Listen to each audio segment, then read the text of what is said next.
Bueno, pues, y aunque se dio antes, no está por demás dar yo las buenas tardes también. Y les invito a que abran su Biblia en la primera carta del apóstol Pedro, y vamos a leer en el capítulo 1,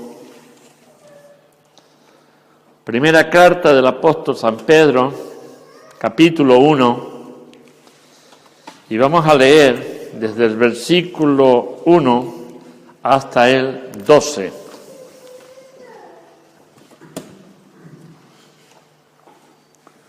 No todos lo tengan, pues así podemos seguir la lectura.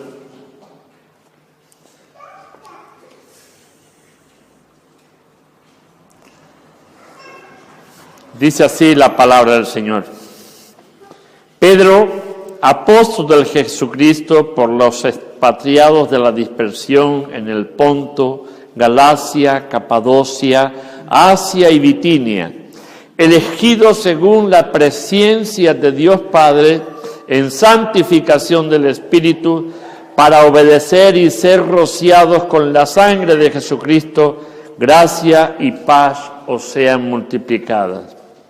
Bendito el Dios y Padre de nuestro Señor Jesucristo, que según su grande misericordia nos hizo renacer para una esperanza viva por la resurrección de Jesucristo de los muertos, para una herencia incorruptible, incontaminada, inmarcesible, reservada en los cielos para vosotros, que sois guardados por el poder de Dios mediante la fe, para alcanzar la salvación que está preparada para ser manifestada en el tiempo postrero, en la cual vosotros os alegráis, aunque ahora por un poco de tiempo, si es necesario, tengáis que ser afligidos en diversas pruebas, para que, sometida a prueba vuestra fe, mucho más preciosa que el oro, el cual, aunque perecedero, se prueba con fuego, sea hallada en alabanza, gloria y honra,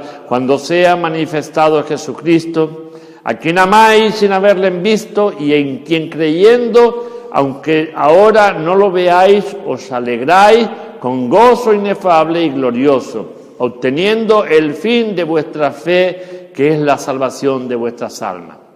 Los profetas que profetizaron de la gracia destinada a vosotros, inquirieron diligentemente, indagaron acerca de esta salvación, escudriñando qué persona y qué tiempo indicaba el Espíritu de Cristo que estaba en ellos, el cual anunciaba de antemano los sufrimientos de Cristo y las glorias que vendrían tras ellos.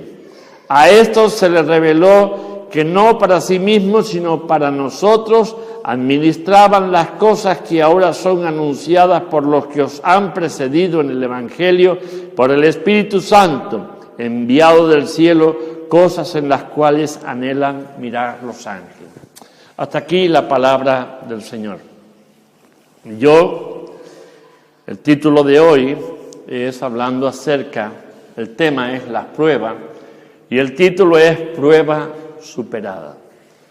Miren, nosotros siendo inmerecederos, el mundo no tiene derecho, el ser humano no tiene derecho a pedirle a Dios nada. Sin embargo, Dios se complace en dar.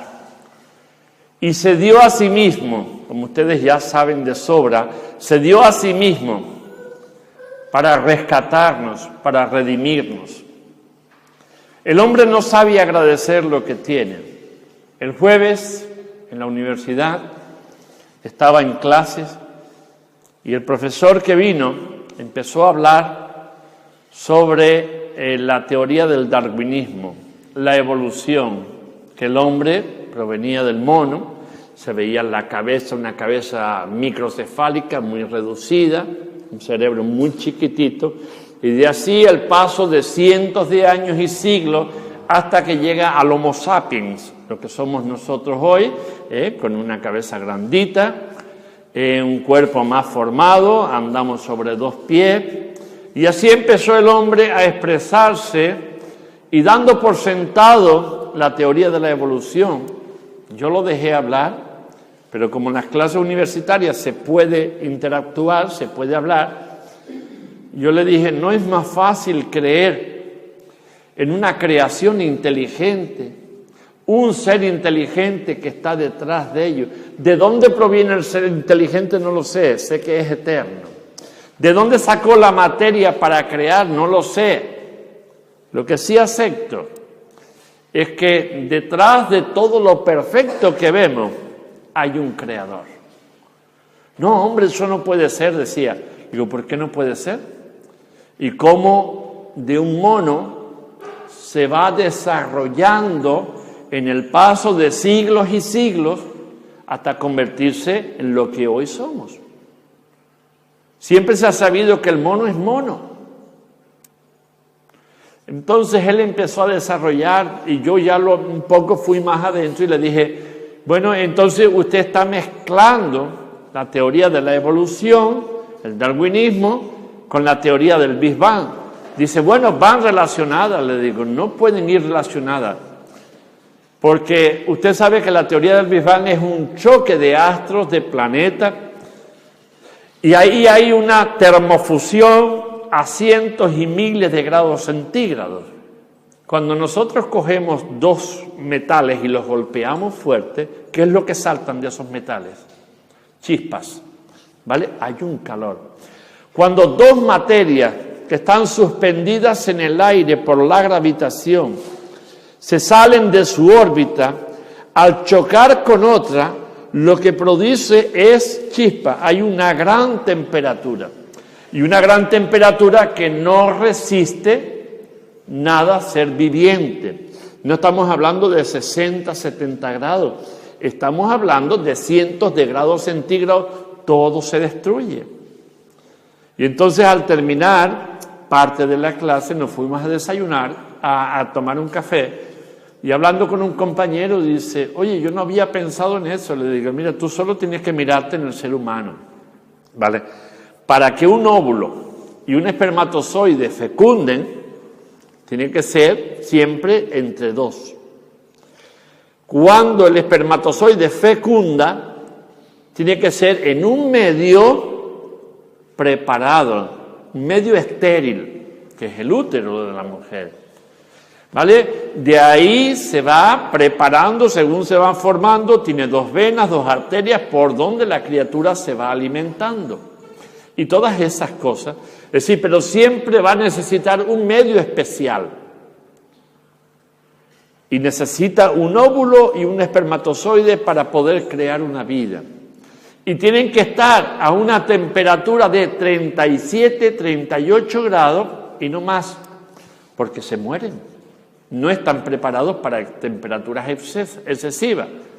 Y entonces, yo no había pensado en eso. Entonces, estamos hablando de una hecatombe a nivel celestial, de una ruptura, de un desorden de la creación para crear una vida.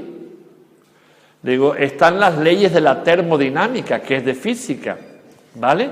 Que habla del caos y habla del orden. Y yo entonces le dije al profesor después, en la segunda tanda, le dije, entonces las teorías de las leyes de la termodinámica las anulamos.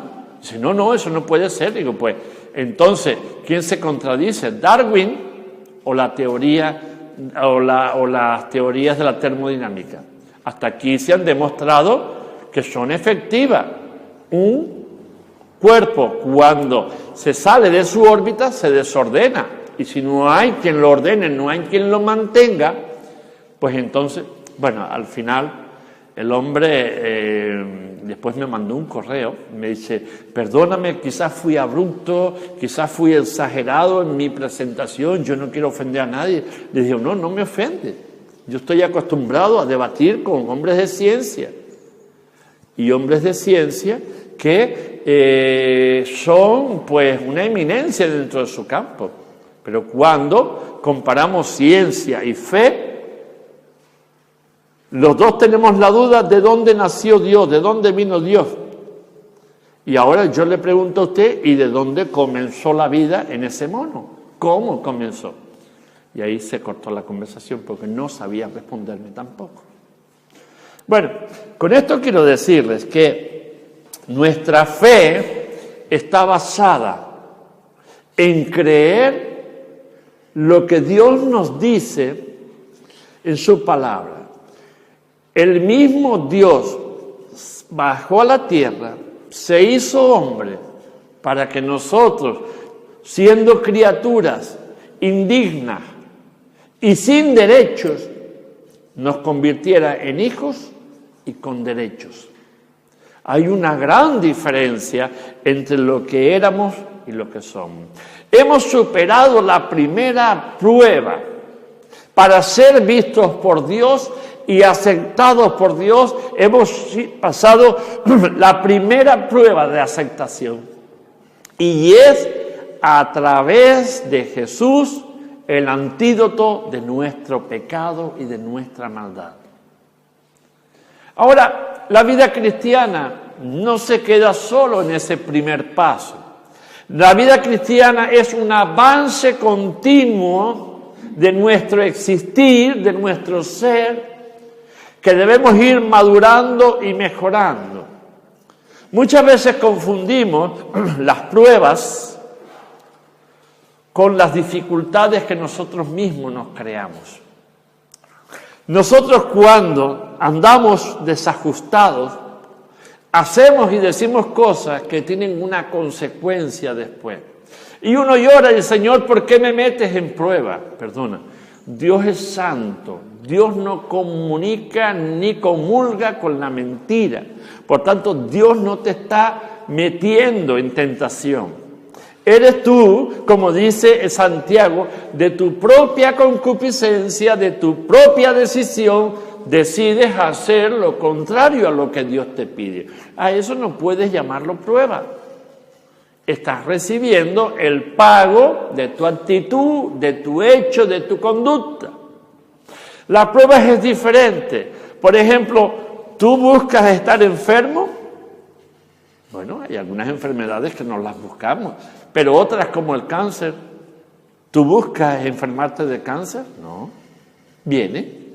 ¿Buscas enfermarte de tuberculosis? No. En un día, en una conversación con alguien, en un sitio determinado, el flúter son las gotitas de saliva que te caen, ¿vale? Tú las respiras y ahí te llevas, pues, el virus, la bacteria de la tuberculosis y te contagia. Y pasas un periodo de tratamiento duro y de recuperación. Cuando la iglesia está siendo perseguida, Dios permite que así sea para mejorar nuestra conducta y nuestra dependencia. Antes nos perseguían por predicar el Evangelio. Y ahora somos nosotros los que perseguimos el Evangelio perjudicándolo allá donde vayamos. Porque no se enseña la palabra de Dios como tiene que enseñarse. No se le da la importancia cuando la predicamos. Antes, cuando se le daba la importancia, era perseguido por otras religiones, por otras mentalidades diferentes, por personas religiosas y aún por el mismo gobierno. Y ahora que tenemos la facilidad, nosotros somos los que perseguimos la palabra de Dios y la desvirtuamos. Y después nos lamentamos mucho cuando las cosas no nos van bien. Y a eso no le podemos llamar prueba. No confundamos la prueba para mejorar nuestra fe a la recogida del fruto de mis hechos. Son dos cosas diferentes. Miren, cuando el pueblo de Israel en el Salmo 123 iba de peregrinación a Jerusalén, ellos iban cantando todo el camino. Un salmo progresivo que se llama, un salmo en el que clamaban las cosas del Señor, la grandeza del Señor, la ayuda de lo que habían sido. ¿Por qué? Porque eran momentos que ellos habían superado y estaban buscando en la grandeza de Dios. No quiero que ustedes lo busquen, yo lo voy a buscar y lo quiero compartir con ustedes porque es importante. El Salmo 126 dice: cuando Jehová hiciere volver la cautividad de Sión, es decir, está hablando cuando el pueblo estaba, por causa de su pecado, esclavo en otro territorio diferente al suyo, ellos estaban recogiendo el fruto de su mal hacer, no estaban siendo probados, fue el resultado de sus hechos. Pero ahora que Dios les dio carta blanca para volver a su tierra natal, entonces ellos empiezan a experimentar la adversidad, la dificultad, el hambre, la sed, el deseo, pero mientras van avanzando al encuentro personal con el Señor, allí en su tierra, ellos van cantando alegres y van pregonando la salvación de Dios. Y dice: seremos como los que sueñan, entonces nuestra boca se llenará de risa y nuestra lengua de alabanza. Entonces dirán las naciones: grandes cosas ha hecho Jehová con esto, grandes cosas ha hecho Jehová con nosotros, estaremos alegres. Fíjense, hay una gran diferencia, ¿vale? Cuando la adversidad te lleva a reconocer tu mal, Dios te saca y te restaura. Pero en esa restauración tienes que convencerte de que Satanás no se va a quedar quieto. Y él va a intentar por todos los medios robarte ese gozo. Y Dios permite, no es que Dios provoque, no, Dios permite. ¿Para qué? Para que nuestra dependencia, nuestra fe, nuestro creer en Él, nuestra confianza madure. Si nos rebelamos contra la situación, si le enseñamos los dientes a la situación, si berreamos, si chillamos, si faltamos el respeto, entonces no hemos aprendido nada. No superamos la prueba. Y las pruebas son para nuestro bien. Dice el apóstol, dice, es necesario que a base de muchas tribulaciones se entre en el reino de los cielos. ¿Ustedes creen que en el primer siglo de la era cristiana fue fácil para aquellos creyentes fieles vivir? No fue fácil.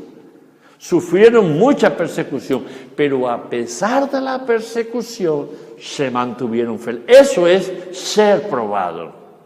Y fueron probados y superada la prueba.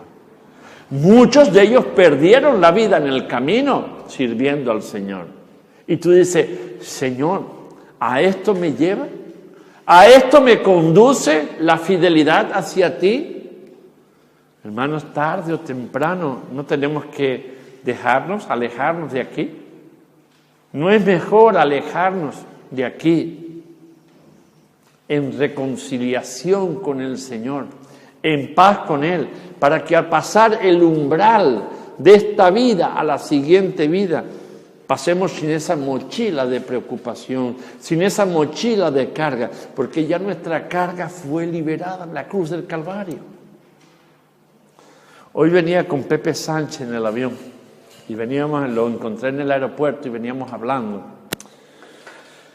Y él le pregunté, Pepe, ¿cómo va la iglesia y tal? Y entonces me estuvo contando un poco y el último bautismo y hablando acerca de las clases de la universidad, de cómo se está enseñando mucho y en los institutos se está insistiendo mucho sobre las teorías de la evolución y se está intentando alejar al hombre del corazón de Dios. Él me dice, Carmelo, ¿sabes?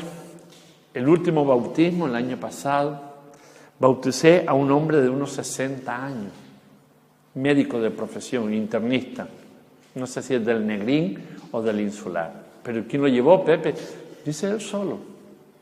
Él fue un día allí, es religioso, era católico creyente, el hombre vivía bajo sus convicciones, pero un día se presentó allí y empezó a escuchar y le gustó, hasta que, decidió bautizarse. Hablé con él esa misma semana, quedé con él, estuvimos hablando hasta que decidió bautizarse.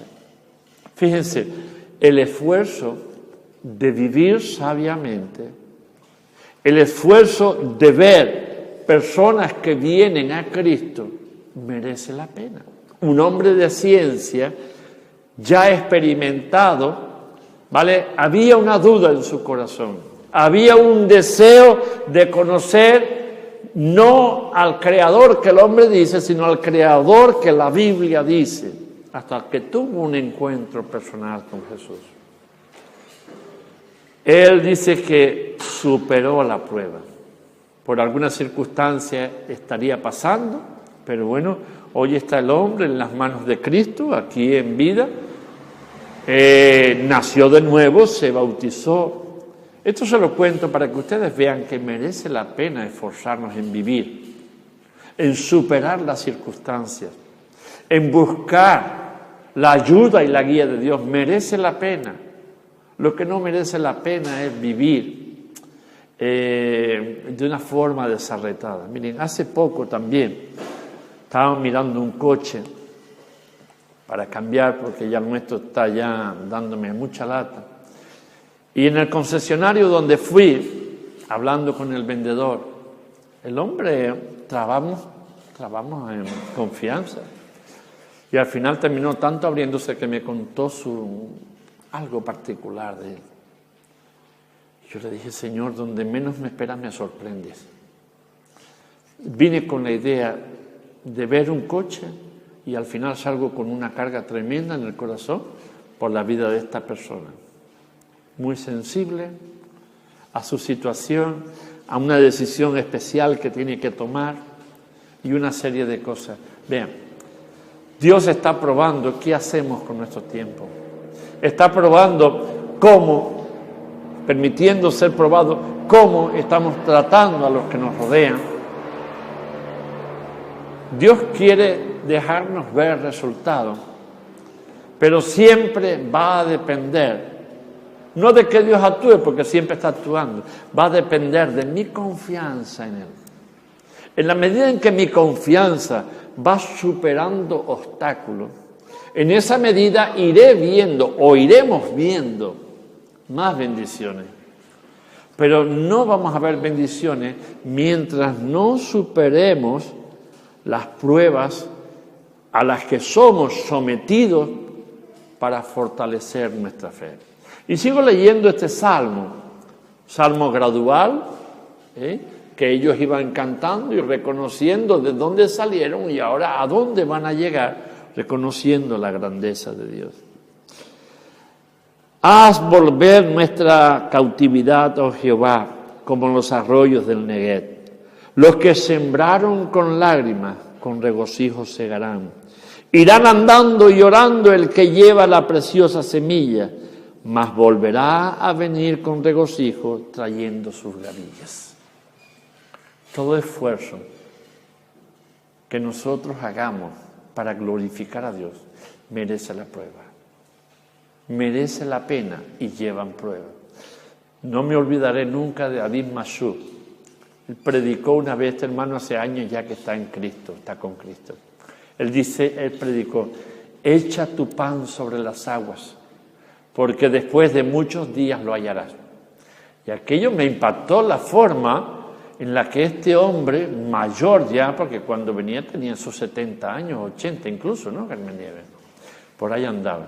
Y tú lo veías ligero caminando por ahí y con su bolsa de pipas en las manos. Y eso era una lima para comer. Y para hablar tenía un poder, tenía una unción del Espíritu Santo. Y cuando te cogía y le dabas un abrazo, te sacudía todo. Él no era más de esto. 1,65 m, 1,70 m por ahí. Hermano amado. Era sirio, pero se había convertido al Señor. Vivió en Argentina muchos años. No recuerdo el nombre donde él estuvo viviendo. En Tucumán, en Argentina. Y siendo tan mayor, se desplazaba por todo el mundo predicando el Evangelio. En todas las iglesias de Asamblea de Hermanos era bien recibido. En la península, aquí en las Islas Canarias. Y me dejó marcado Después de un tiempo es cuando yo vine a entender, echa tu pan sobre las aguas, porque después de muchos días lo hallarás. Las aguas, cuando uno echa el mensaje, saben que según las aguas pueden tener turbulencias o pueden estar quietas. Si tiene turbulencia, lo que tú estás echando está siendo revuelto. Cuando las mares están quietas, lo que tú echas lo que hace es hundirse, pero cuando hay turbulencia, hay un dicho que dice, a mar revuelta, ganancia de pescadores. Las mejores pescas se cogen cuando el mar está revuelto. ¿Por qué?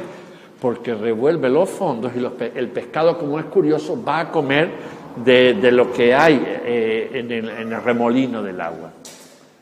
Después de muchos días lo hallarás.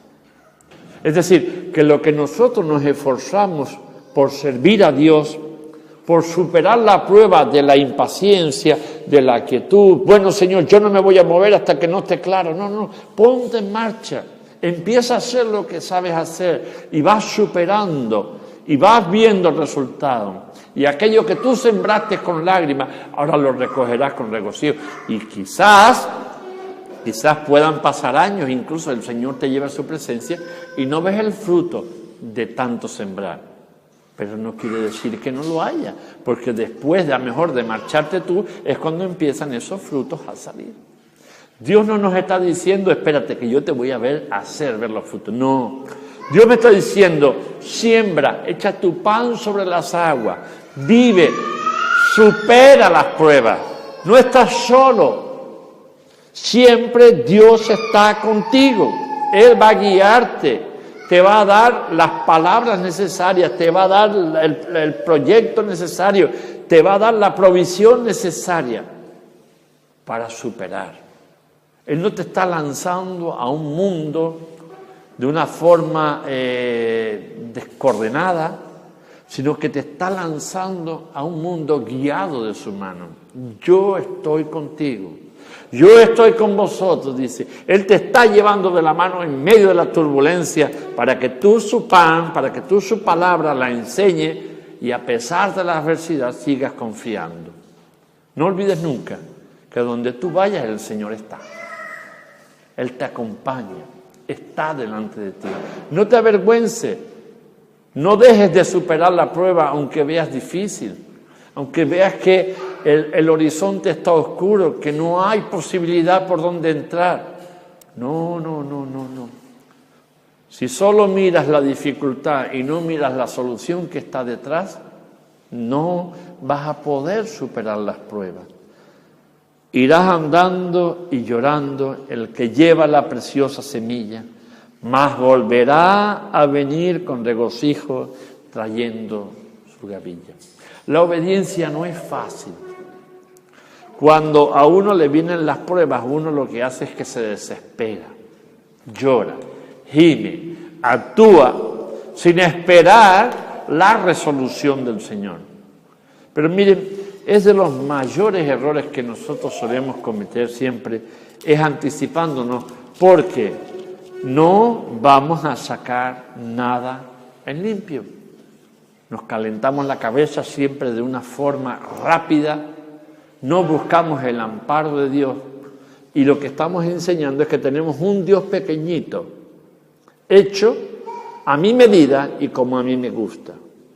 Yo clamo a Dios cuando me interesa y cuando no, que las cosas me empiezan a sonreír, yo vivo como me parece, ¿vale? No, yo soy dueño de mi vida y de mi tiempo. Miren, si no superamos las pruebas de madurez a las que estamos expuestos, no podemos exigir nada a Dios. Y no nos llamemos sorpresas después. Cuando las cosas no empiecen a funcionar, cuando se nos empieza a desmoronar por una parte y por otra. Estos días he estado hablando con alguien y he podido decirle, hasta que tus pies no vuelvan hacia la senda antigua, no se te va a aclarar el horizonte. Recuérdalo siempre. Tienes conocimiento, actúa. No dejes de actuar. No dejes de mirar hacia el Señor. No dejes de mirar hacia el Calvario. Porque allí está la solución para tu vida. En la medida en que mires para el hombre, te vas a desmoronar. Te vas a caer. Santiago, allí nos habla también de soportar las pruebas. Y qué difícil es, ¿verdad?, soportar una prueba. Cuando uno está siendo embestido injustamente. Bueno, ¿qué necesidad tengo yo de que se rían de mí? ¿Qué necesidad tengo yo de que me insulten, de que me agravien por hablar de Dios? Porque eso nos hace sentirnos avergonzados. La Biblia dice, el que se avergonzare de mí delante de los hombres, o el que me niegue a mí delante de los hombres, yo le negaré también delante de mi Padre. Estos son consejos de advertencia hacia nuestras vidas. ¿Qué hacer con nuestro tiempo? Podemos intervenir, sacar el tiempo para lo que nosotros queremos y para hacer la voluntad de Dios, ¿no? No. Tenemos que madurar a través de la prueba. Que tú seas capaz de decir, Señor, gracias, otra prueba superada. Cuando estuve a punto de tirarlo todo, tú seguías dándome el ánimo. Cuando nadie me apoyaba, tú estabas ahí. Cuando todo parecía que se derrumbaba, Señor, se hizo luz. Gracias por darme la fuerza y la paciencia. ¿Saben? Eso te va a capacitar para aconsejar, instruir a otras personas. Oye, espera en el Señor. Confía en Él. Dios hace. Pero tienes que aprender a confiar. Si tú buscas que yo te dé una solución, yo no tengo todas las soluciones, pero puedo orar por ti. Puedo ayudarte en estar contigo, pero solo eres tú y Dios, tu relación con Él, la que va a sacar, reflotar tu vida y tu situación. Santiago decía a los hermanos allí en la iglesia en Jerusalén, en el capítulo 1 dice, bienaventurado el varón que soporta la tentación, porque cuando haya resistido la prueba, recibirá la corona de Dios,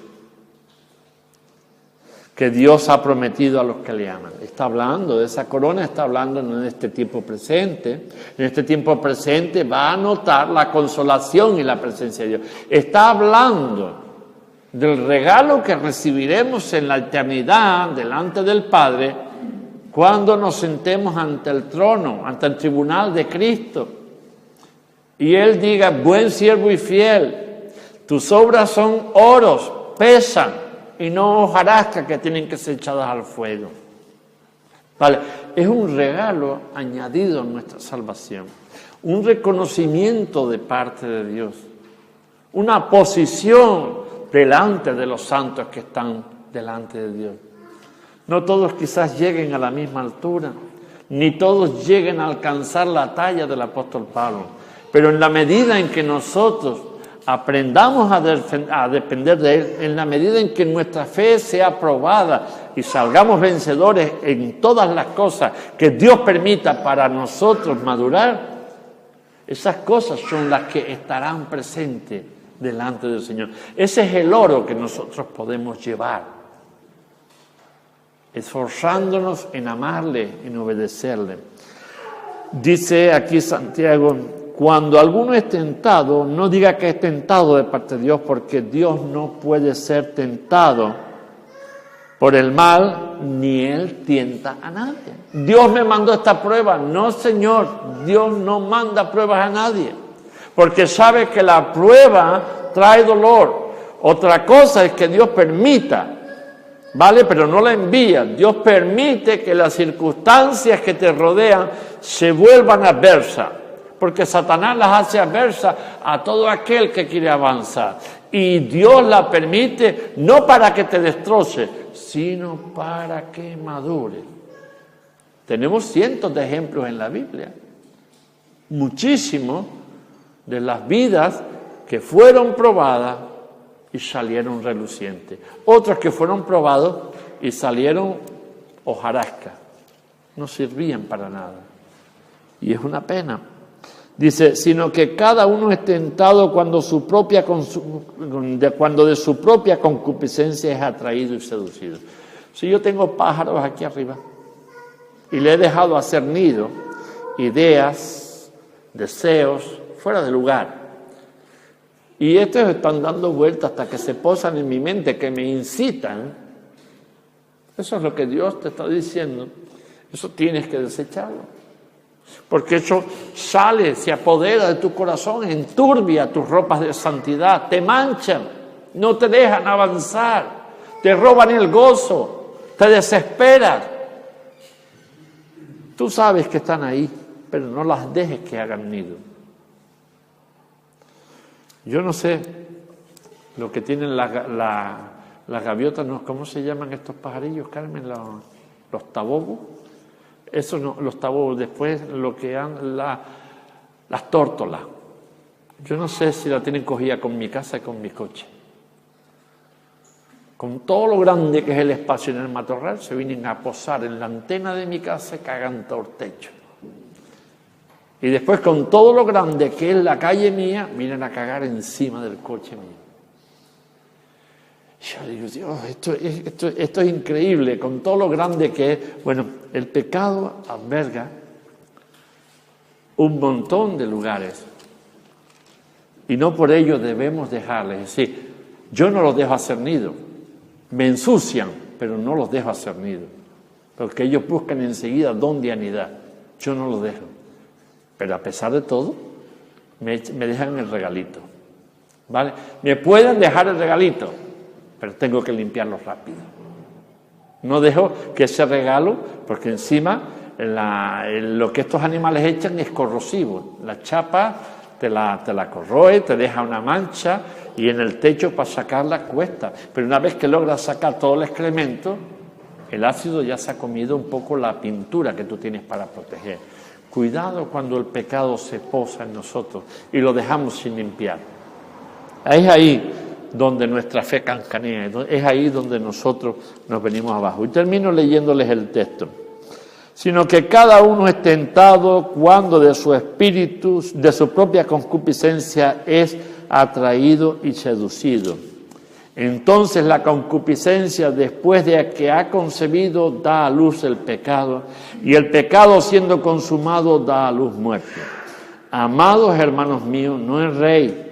Toda buena dádiva y todo don perfecto desciende de lo alto, del Padre de las luces, en el cual no hay mudanza ni sombra de variación.